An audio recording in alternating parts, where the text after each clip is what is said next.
Just describe Shames to me. Like, you walk up, paint me a picture of Shames. It doesn't start with the walk up, it starts with the drive.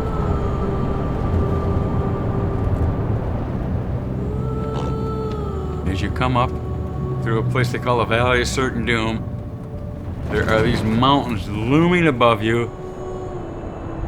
It's just absolutely stunning. The first emotion when I arrived at Shames was very, very powerful. And you just feel like you're at home. I walked into this beautiful maroon red building, and the steps were worn from decades of people's ski boots.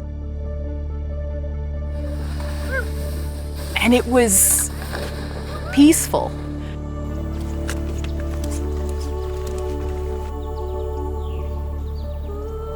It's like taking a trip back several generations to a kinder, gentler, more communal time, you know?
The story of Shames.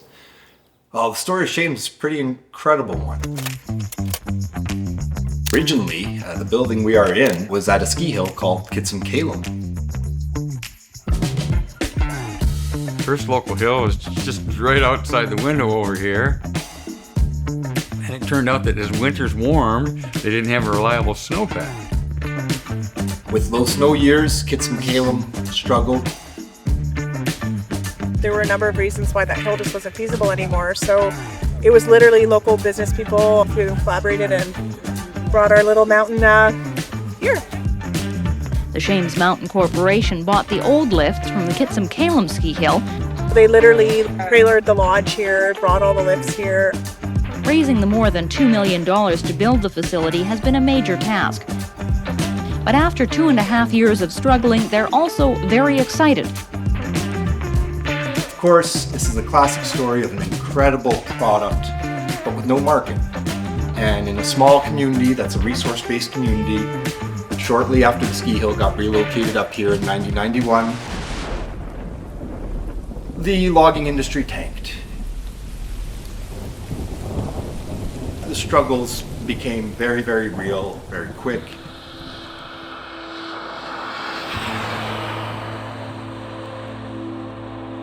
As it turns out, being way up here, they didn't end up making very much money. They ended up kind of pitching in to keep it going.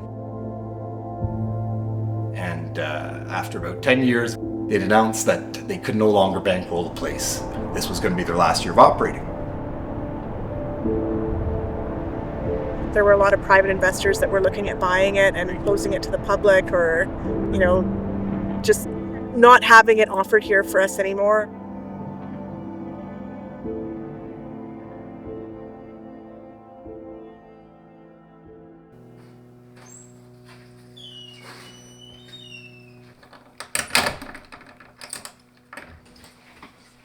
So with that in mind, suddenly this group decided that they needed to find a way to save the ski hill. All right, next up we have Harry Malton from Friends of Shames. And a group called Friends of Shames was created to look at ways of purchasing and operating the ski hill and keeping it alive. I've determined that a community service cooperative seems to be the most feasible model and stands the best chance of success.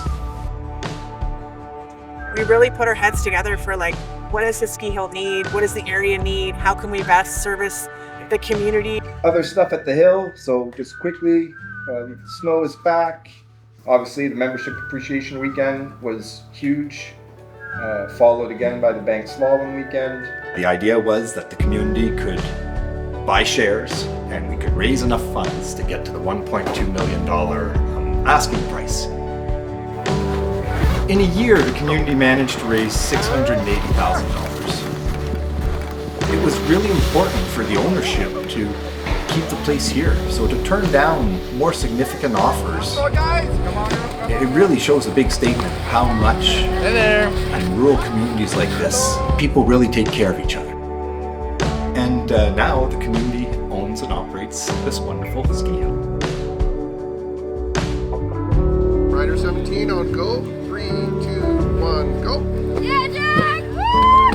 It's a really cool model, and I think it makes people in town proud of Shane's. 3, 2, 1, go.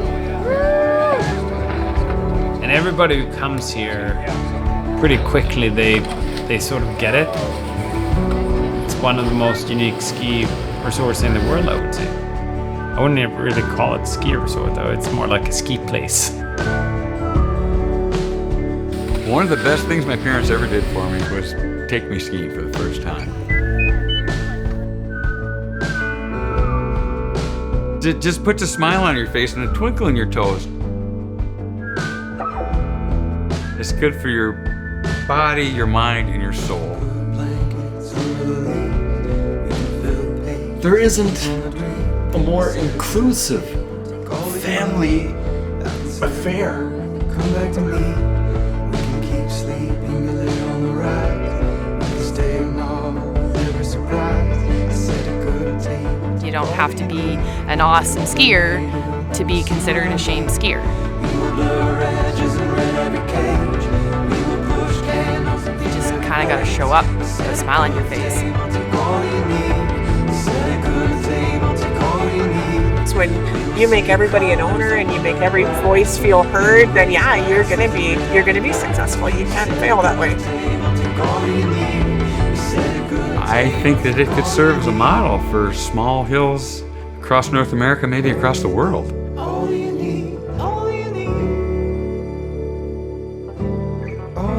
This works here because it came from the bottom up.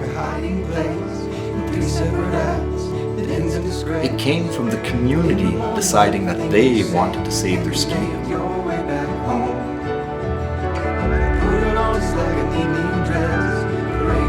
It really shows that the future's bright and we will maintain these very important community ski areas that create our skiers of tomorrow.